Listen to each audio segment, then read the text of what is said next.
The following is copyrighted by PrimericaCDs.com and is for the sole use of members of Primerica Financial Services. It is intended for educational and training purposes only and cannot be distributed to the public. The following information represents the opinion of the speaker presented and does not necessarily represent the opinion of Primerica Financial Services. Remember these two things: width equals profitability and depth equals security. Now we need to talk about this. Width equals profitability, depth equals security. So let's elaborate on this. Width, obviously, if this is you, let's say you're a regional leader, all right? So a regional leader works at, let's just talk about insurance alone, 70%, okay? What's the difference between 70 and 25%? 45%, correct? Correct? Okay, so let's assume the average transaction is $1,000, because if you're doing an F&A properly, the average transaction is $1,000. A lot of times it's well over $1,000. So obviously on personal business as a regional leader, you would make $700 if you helped somebody and they had a $1,000 premium, correct? If you had a PFA do a $1,000 transaction, they'd make $250. But your override on a $1,000 transaction obviously is the difference between your commission and their commission, which is 45%. So 45% of 1,000 is what? $450. Now you could choose to go wide and have a lot of PFAs reporting directly to you. Therefore, you have a big override, or another word for that is we'll call spread. Profitability.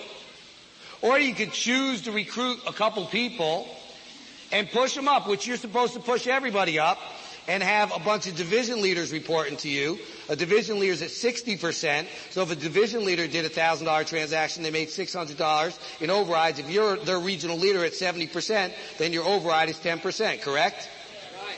So every time your division leader writes a transaction, you get 10% of 1,000, which is how much? $100. Most people, because they don't go wide, they have no spread. They have no profitability. So if you had three division leaders, it doesn't matter if the division leader, they didn't even do the sale.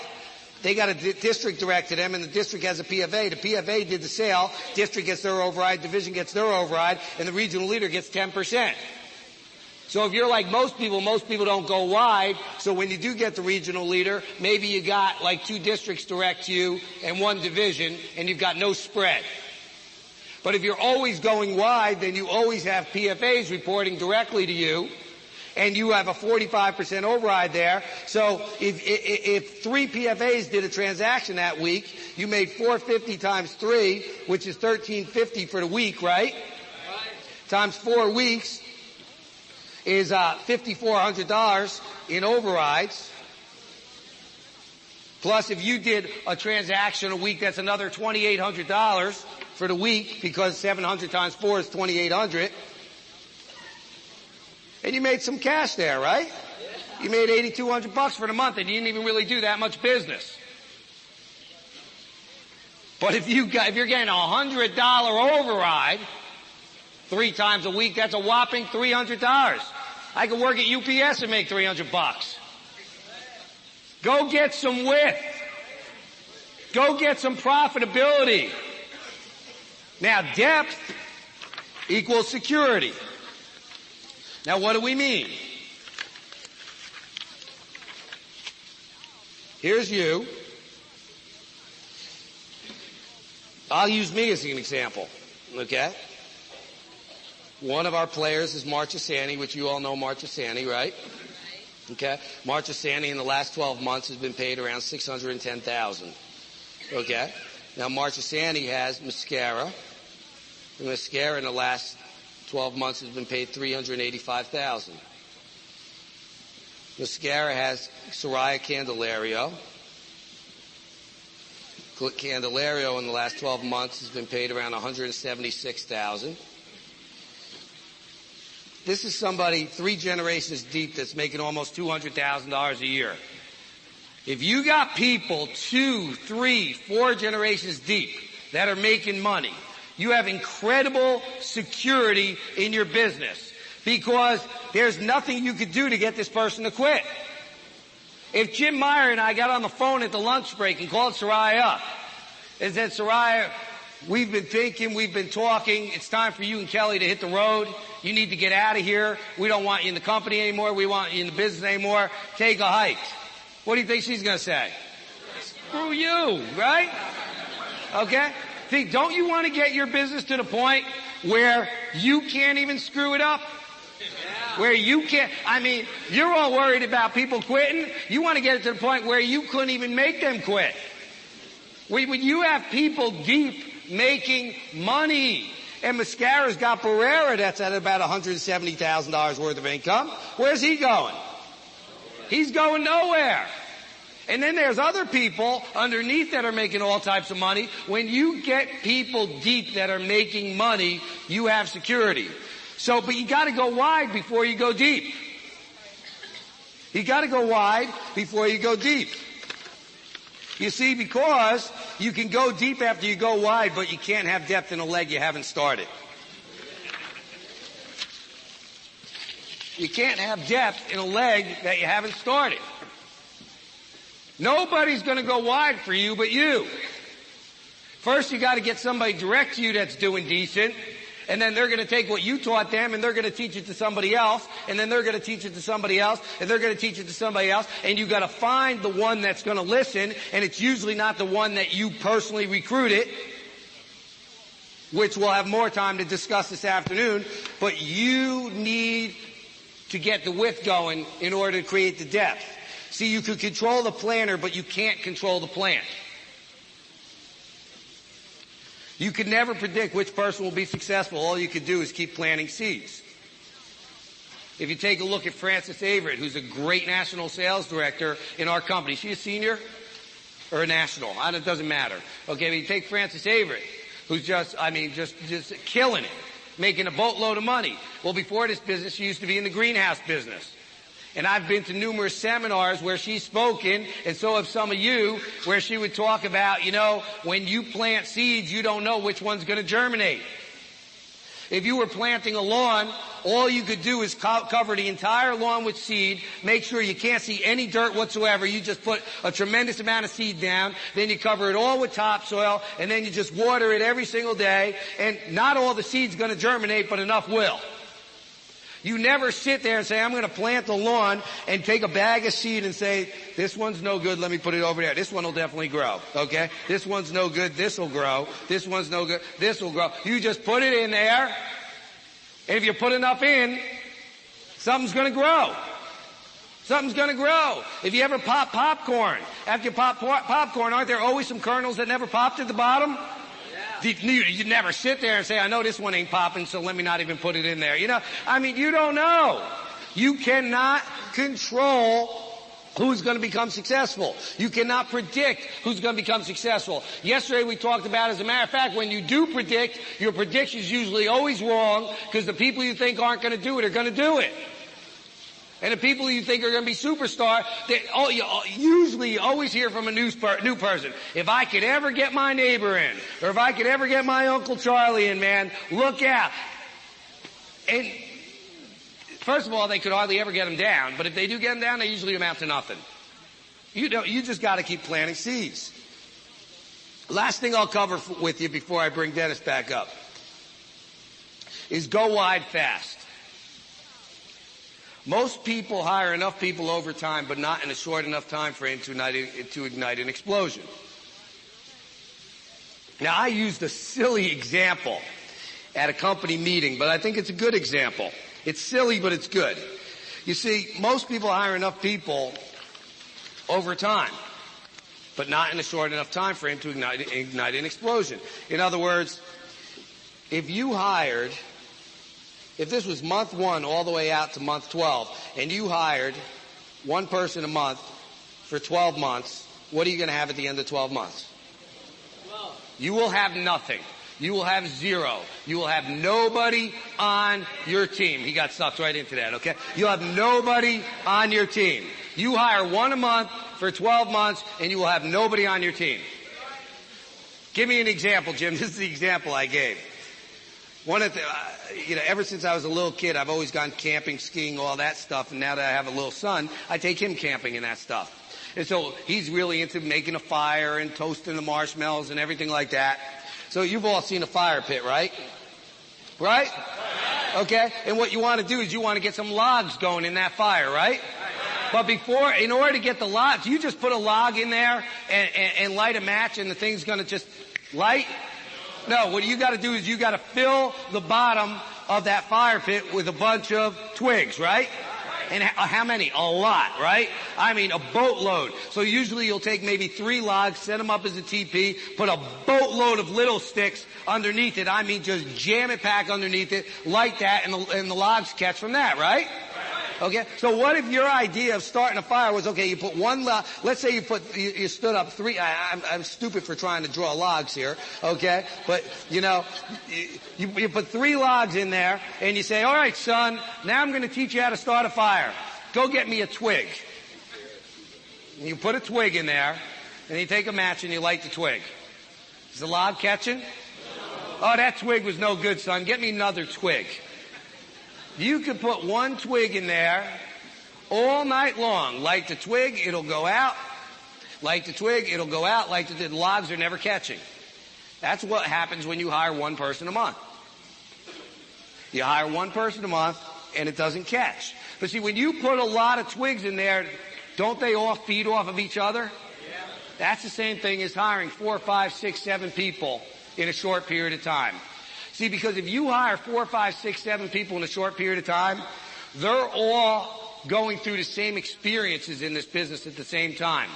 So right off the bat, you're creating team. Right off the bat, you're creating synergy. They're going through licensing school together at the same time.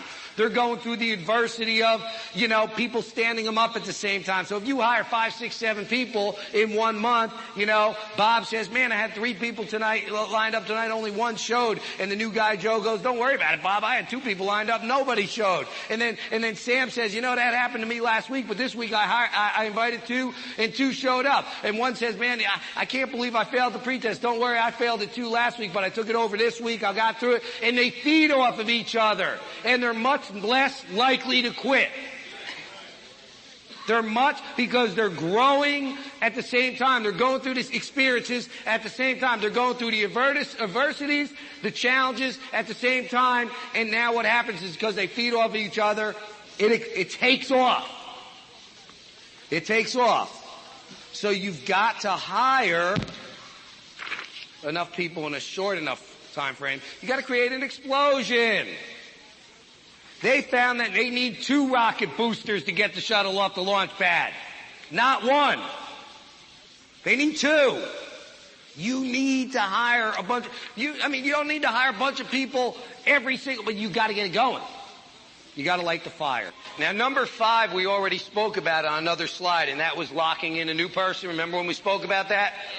Okay? But now we're gonna get into, I really want you to understand what this is. A leg is not a leg until it is at least 4 deep in that leg and producing at least, and write this down, 3,000 to 5,000 a premium and 3 to 5 recruits a month. That says 5 sales, but that needs to be done over. A leg is not a leg until it is producing at least 3,000 to 5,000 a premium a month and 3 to 5 recruits per month. Never count 1 person as a leg. So you're going to hire a lot of directs, but that doesn't mean you have a lot of direct legs. And what you're interested in producing is direct legs. Like if I wanted to build a $30,000 base shop, the first thing that pops into my mind is I got to go build at least 6 legs that do 5,000. Got to build 6 legs that do 5,000, 3,000 on the worst of worst months. So 3 to 5,000 means like if a major hurricane hits, if everything goes to in a handbasket, that team that's direct to me is going to do at least 3,000 a premium that month and 3 recruits that month on the worst of worst months. And on a normal month, they should be able to do 5,000 by 5. So if this is you, was this the one I was using before? No, but it's good enough. If this is you, and you got Joe direct to you, and then you got Bob direct to you, and Bob has 3 people direct to him, and then maybe there's one here, and maybe there's this. And between everybody on the team, this leg is good for anywhere from $3,000 to $5,000 a premium a month, from 3 to 5 recruits a month. That's a leg. Joe's not a leg. Joe is a direct. You want direct legs. Now, not everybody you hire is going to turn into a leg. And you can do everything that's in your power and still not turn a direct into a leg. You got to do all the right things that we've talked about over the last day and a half about going out there, and hiring people underneath them as quickly as possible and all the good stuff that we spoke about. But you're still going to have a lot of people that don't cooperate with you, a lot of people that are uncoachable. They're good people, but, the timing's not right. Whatever the reason may be, you can't turn them into a leg. But how can you build legs if you're not going wide in the first place, right? Right. So you got to go wide, and so you got to understand there is a difference between directs and direct legs. And you're not going to build direct legs without intentions of building direct legs. So that's what I want to get across here, is that you need to be on a mission to go build direct legs. Now let's take a look at 7 and 8 at the same time. You can get width through depth. You can get width through depth. Over time, your studs will always become direct. The cream always rises to the top. You must taproot a leg until you find a leader. A fireball leader will usually be found 3 or 4 generations deep.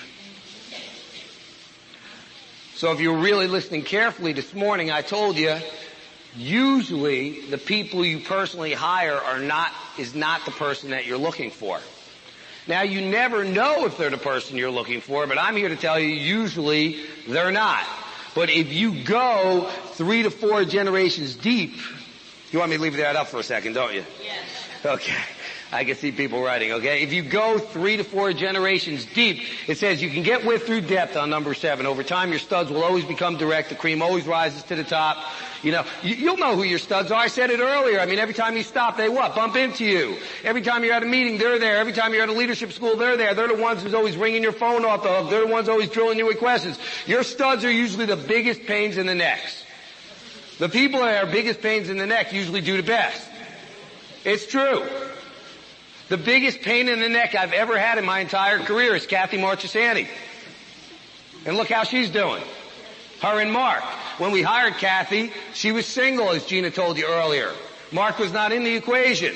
Kathy was the biggest pain in the neck we had. She was calling my house all the time, asking questions all the time, always in our face. Every time we stopped, she bumped into us. But you know what? Hired her at 22 years old. At 24, she made $101,000. Now, between her and Mark's efforts combined, their income is at $610,000. They built an incredible team. And they still communicate. They still have alignment.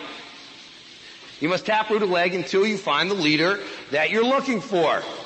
So they say, and it's true, usually, not always, but usually, that person I told you is not the person you're looking for, right? By the time you get 4 generations deep, you'll usually find the person that you're looking for. Sometimes it'll be here after you go 2 generations deep. Sometimes it'll be a 3rd. Sometimes it'll be that person.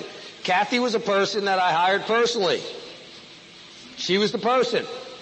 But that's rare. I hired a good buddy of mine by the name of Rich. Wonderful guy. Unfortunately, his brothers blew him out of the business. But I said to Richie, who'd you like to go see first? And he took me to his next door neighbor, Tony. We did business with Tony. And I said, Tony, who other than yourself do you feel could benefit from what we do? He said, go see Gina. Well, Gina ended up being his sister, my wife. Okay, that's how I ended up seeing Gina. Because I took him out on a training sale with Tony, and Tony led us to Gina. Richie left after 2 weeks in the business. Gina rolled up directly to me. So Richie wasn't the guy I was looking for. Gina was, right? Yeah. Gina was the girl I was looking for. She was a girl when I met her. I want you to know that. Okay? So she was a girl. Okay? So, but it's usually the people that you hire personally is not the person that you're looking for. So you need to learn. So see, this is another reason. You know how people develop a list and they say, well, I don't know if I should talk to that guy. I don't know if I should talk to that girl. If I put Richie on the list and said, I don't know if I should talk to Rich, would I have ever found Gina? No. You don't know. You don't prejudge. I don't care if they're doing great. They own their own business. They're making a few $100,000 a year. Talk to them. Go show them what it is that we do. Number one, they might surprise you and want to do the business anyway. I have a friend who's a multi-millionaire. He's a doctor. And you know what he told me? Almost all the buddies he has who are doctors making $600,000 and $700,000 a year are broke. Flat broke. Because they got $1.5 million home in the mountains. They got a $500,000 home down the shore. They got the S-Class Mercedes. The wife's got the S-Class Mercedes. They got this, they got that. They don't think about saving money. So they make a lot of money, but they don't have any money. And a lot of doctors nowadays don't enjoy being the doctors, and they don't like what they've gone through with the HMOs over the last 5 years. You don't prejudge anybody. The worst thing that can happen is they could become a client, or they could say, you know what, you need to talk to so and so. Now, so what if you're going to go find that stud, whether it be 4 generations deep or 2 generations deep, then you need to taproot. So every time you hire somebody, you've got to be obsessed with what? Hiring people underneath them. How soon? Immediately. Okay? And then going to work with these people and treating these people like directs. This is what we always teach our teammates. You treat everybody on your team as if they are direct until your team gets so big that it's just physically impossible to treat everybody like a direct.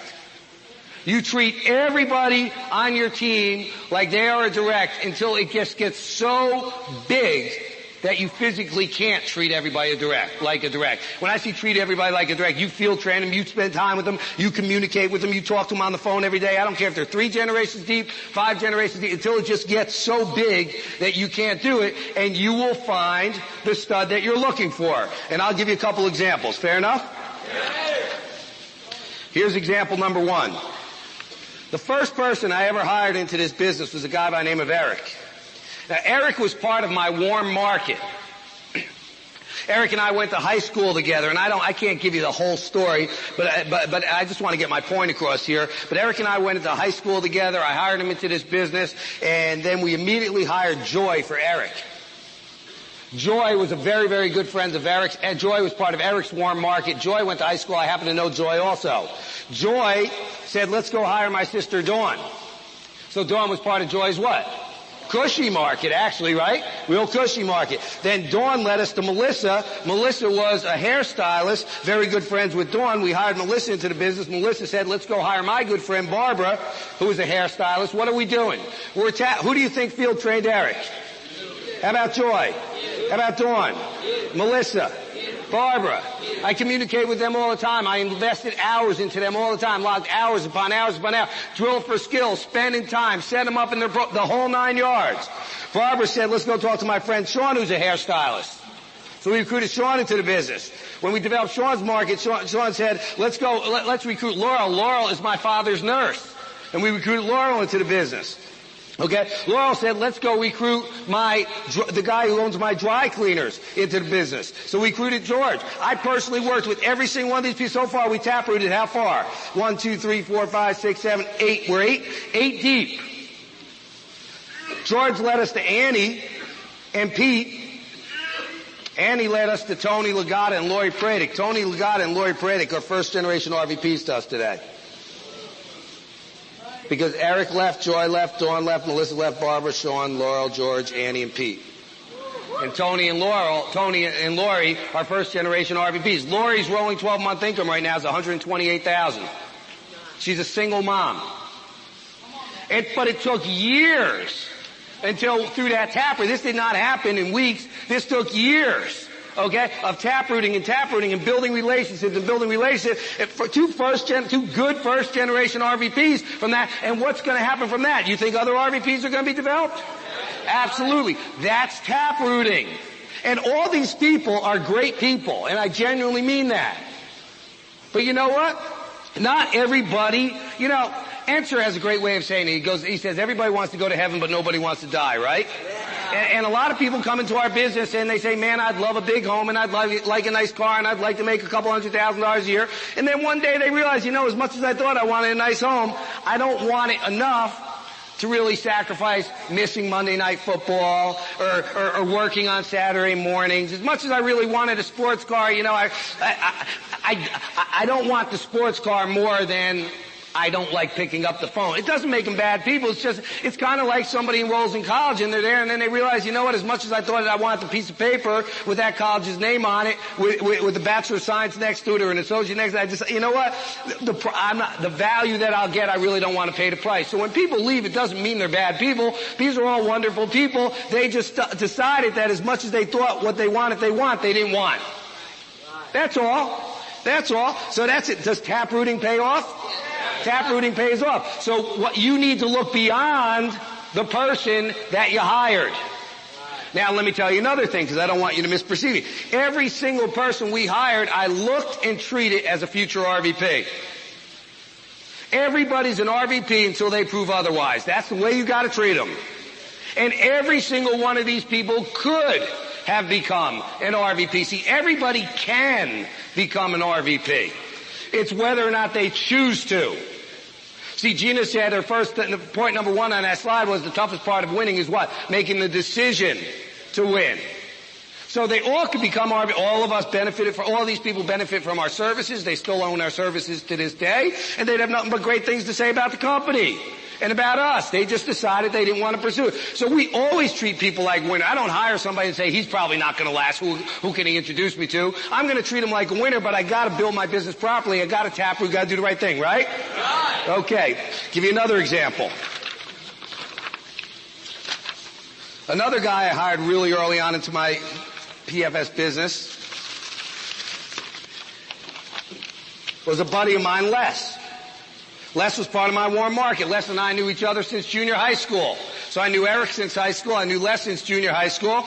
And I recruited Les into the business. And Les was doing great in the business. And Les introduced me to Vinny. And Vinny introduced me to Victor. And Victor introduced me to Jim. And Jim introduced me to Paul. And Paul introduced me to Steve. Who do you think worked with these people, interviewed these people, field trained these people, logged massive hours with these people, drilled for skill with these people, spent one-on-one time? Not over the course of 3 months, 6. I'm talking about over the course of a long, long time. Who do you think did that? Me, just like you're going to do it. You're going to taproot. Steve introduced me to Mike. Mike introduced me to his cousin Milad. Milad's a first-generation RVP to us in Canada right now. Milad averages about 15 recruits a month and 15,000 a premium a month. He'll be getting the ring in the next couple months, and he'll be producing 2 RVPs in the next 6 months. Absolute fact. He's got a regional leader coming down to our school next week with 25 people taking a bus from Canada to our school. Every 8 weeks, they come from Canada. See, because Mike's not here anymore, Steve's not here, Paul's not here, Jim's not here, Vic's not here, Vinny's not here, Les not here. But Milad's a first-generation RVP in Canada. And Mike also led me to Ben, who led me to Jim, who led me to Tom, who led me to Frank, who led me to a girl by the name of Jeannie Ring, who used to be an attorney, who's also a first-generation RVP now. Last month she made 11 grand. But from the time I hired Les till the time I met Jeannie was probably 7 years. Probably 7 years. You don't know who somebody's going to introduce you to. See, now, Les could have been an RVP, but he chose not to.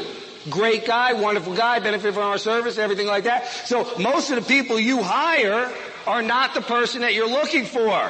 But what happened, even though I hired that one, I got 2 direct RVPs from that, and a lot of other people I didn't draw on this thing. I still have people in my base shop that are byproducts of this leg. I still have people in my base shop direct to me who are byproducts of this leg. Sometimes you'll recruit one person and they'll lead you to 4 people. They'll hire 4 directs. The one person leaves, you got 4 new directs. That was not my intention. I want the one person to stay. I do everything I could do to develop the one person. But ultimately, who makes the decision as to whether or not they're going to stay? They do. I'll show you one last example. See, you've got to look, as I'm telling you what, beyond the person you're hiring. Here's my last example. I went to junior high school with this guy. We played athletics together. We did a lot together. And he was so tough to recruit. You got anybody that's close to you that's tough to recruit? I had a great relationship with him. To make a long story short, when we got out of high school, I told you how I ended up in college by default last night, but all my other friends were in college too. He was the only one of us that decided not to go to college. So when we all got out of college, he thought he knew way more than us because we had been putzing around with college for 4 years and he had been in the real world making money. He was managing a restaurant, so he was the big mahaf. So when I invited him to a meeting, he blew me off, and I invited him to a meeting, he blew me off, and he kept blowing me off, blowing me off, blowing me off. And I knew if he ever saw this business, he would love it. Is there anybody you know if they ever saw it, they'd love it? And so those people that are close to you that you know if they saw it, they'd love it, when do you give up on them? Never. Never. Now somebody that your friendship farm that strikes you as average and ordinary, they don't give you any type of special gut feeling, 3 strikes and they're out.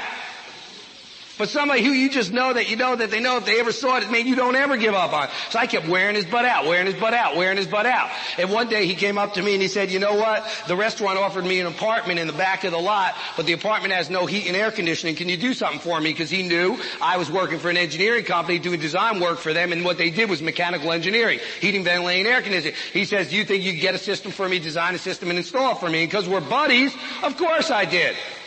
So I did the whole 9 yards. I get the system for him. I install it for him. And, we get done like really late that night, like 2 o'clock in the morning. We're all done. We go to sleep. Use better terminology than that. And he's like, what are you talking about? See, because we were 23 years old, so $50,000 was big money, right? Well, I said, Bob, I've been telling you for 6 damn months to get your butt up to the office, but you're too cool. You're the big guru who's in the business world. So finally he comes up to the office. He sits through an opportunity, and what do you think happened? He didn't like it or he liked it? He loved it. He joins the business. He comes into the business to make and I'm making a very long story short. He loves it, but because of some personal things in his life, he didn't stick with it. If he stuck with it, I'm telling you, he could have been a giant because he has an outrageous personality. But because of some personal things in his life, he didn't stick with it. But before he left, let me show you who he introduced me to. Before he left, he introduced me to a guy who introduced me to a guy who introduced me to a guy 4 generations deep, Rick Boltz, who's the first generation RVP to me today. Ave Miller was 6 generations deep. She's the first generation RVP to me today. Wears the ring. She introduced me to John Mariano, 4 generations deep. John's getting the ring in the next 2 months, and John has an RVP, Rocco Stigliano, who's going to get the ring probably this month. Okay? First generation, second generation. He introduces me to a guy by the name of Joe Albuquerque, who's a replacement like Joe Albuquerque's 5 generations deep. Joe's the first generation RVP to me today, definitely getting the ring in the next 6 months. He introduced me to a guy by the name of Steve Brooks. It says 3 generations deep here. Steve was actually 5 generations deep. Steve introduces me to a guy by the name of Lenny Kaczynski. So Lenny Kaczynski is direct to Steve, okay? Lenny Kaczynski is rolling 12s about $176,000 a year. Lenny's got a first generation RVP by the name of Pave Raz. Probably recruited like 40 people in his base shop last month. I don't know the exact number off the top of my head. He's got another first by the name of Ken Rashad, another first by the name of Norm Cunningham. He's got a second by the name of Aronissa McFadden. He's got a second by the name of Sean Hughes, who is one of only 6 RVPs that was chosen to speak in San Diego. This whole leg, and then Steve has the direct first generation RVP by the name of Carlos, who has an office now in Madrid, Spain. All because I wore Bob's butt out. 1, 2, 3, 4, 5 first generation RVPs, a bunch of seconds, third generation RVPs, and what do you think? The bottom line is one guy led me to 13 vice presidents, 5 of them being first generations.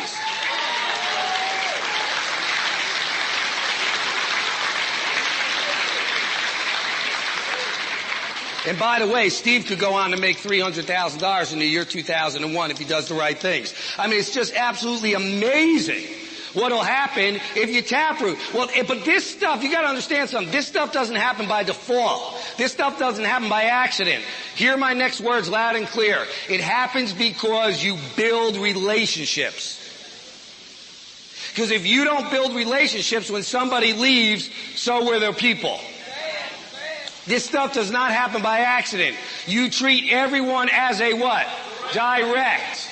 You treat everyone as a direct. You have a personal relationship with everyone. You communicate with them regularly on the phone. VoiceTel is an incredible communication device, but that is not enough. You've got to talk to people in person. You've got to have communication going on. You've got to spend hours with them. See, and we built this organization in Pennsylvania. Gina and I went and did an opportunity meeting in Pennsylvania every Thursday night for 4.5 years. And we'd stay overnight and we'd have dinner with people and we'd have breakfast with people and we'd have lunch with people and we would build personal relationships and we would do team picnics and we would get to know their children. It doesn't happen by accident. You've got to taproot. You've got to invest the time. Usually the person you hire is not the person you're looking for, but they will lead you to the people that you're looking for. So you got to learn how to taproot. And you can build a gigantic hire. You can get a lot. So I told you before, you need 25 directs. Doesn't mean you got to hire them all personally, does it? You set out to hire them all personally, and because you do the right things, treat people right, build relationships, and do the right things, what's going to happen is you're going to get a whole bunch of directs anyway. And the last one says overlap your leadership. You need leadership at all levels in your business. One of the things you got to do if you're going to build a big business is you got to learn how to, and not only learn how to, but not be afraid to delegate and motivate. Don't ever, it says, by the way, it says treat everyone as if they were direct because they may be someday soon, which you heard me say a half a dozen times already. But you need leadership at all levels in your business. Now let me tell you how you have leadership at all levels. Let me just give you a short version of how you have leadership at all levels in your business. Okay? I'll tell you. Number one, don't keep your people in a cocoon. There's too many people, they want to smother their people. There's too many people that want to coddle their people. There's too many people that they just want to mother hen their people and they don't want to give people room to breathe. They don't want to give people room to grow. They're afraid that the people might do better than them. They're afraid that, listen, I want everybody that's directing me to build an unbelievable relationship with Jim and Tammy Meyer. And I hope Jim and Tammy Meyer talk to these people on the phone every day of the week. And I don't need to know if they're talking to Jim and Tammy Meyer because I'm not worried about anything that Jim and Tammy are saying to them. And if Jimmy runs a contest or Jimmy invites them to the house, I'm like, hallelujah. You got to learn how to let your upline build your business. And it ain't going to happen if you coddle your people and you try to keep your people in a cocoon. You want to build leadership. You want to build people better than you. In corporate America, you don't because they'll replace you. But in this business, you want to build people that are better than you. And so don't coddle them. Don't be afraid to delegate responsibility to them. Be willing to allow people to screw up. Be willing to allow people to make mistakes. See, it's very hard for a lot of leaders to accept that their leaders are going to make mistakes. You see, one of the greatest books, not the greatest book, but one of the greatest books I ever read was The E-Myth by Michael Gerber. He talks about why most people go into businesses for themselves and fail, and that's because they work in their business instead of on their business, and they're afraid to delegate responsibility because they have this attitude that if I don't do it, it won't get done right.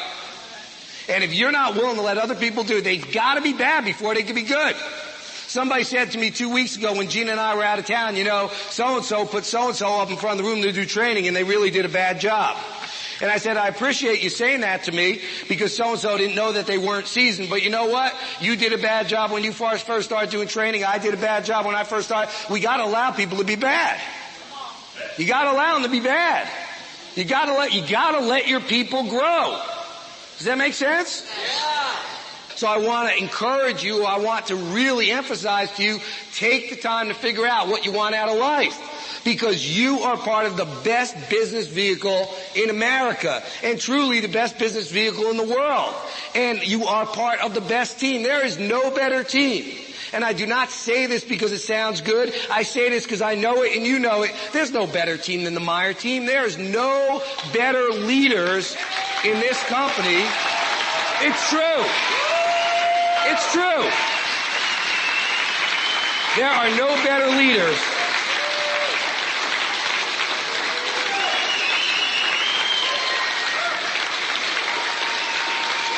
In this,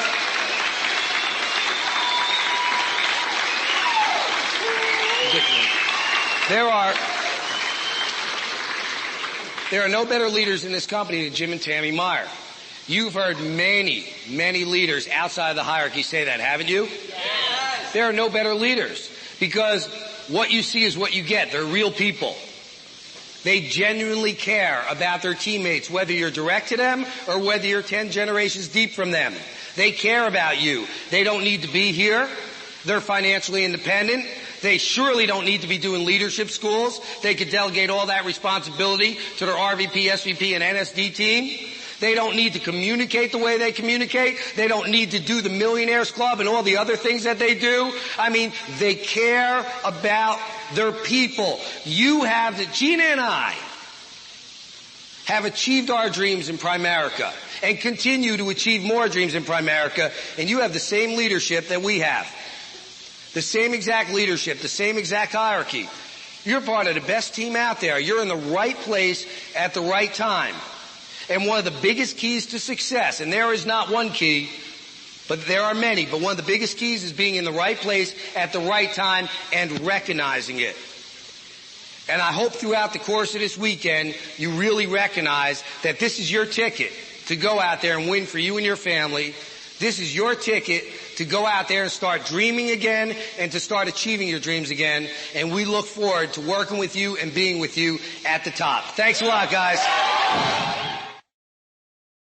Thank you for listening to this CD. For other educational and training tools, please visit PrimericaCDs.com.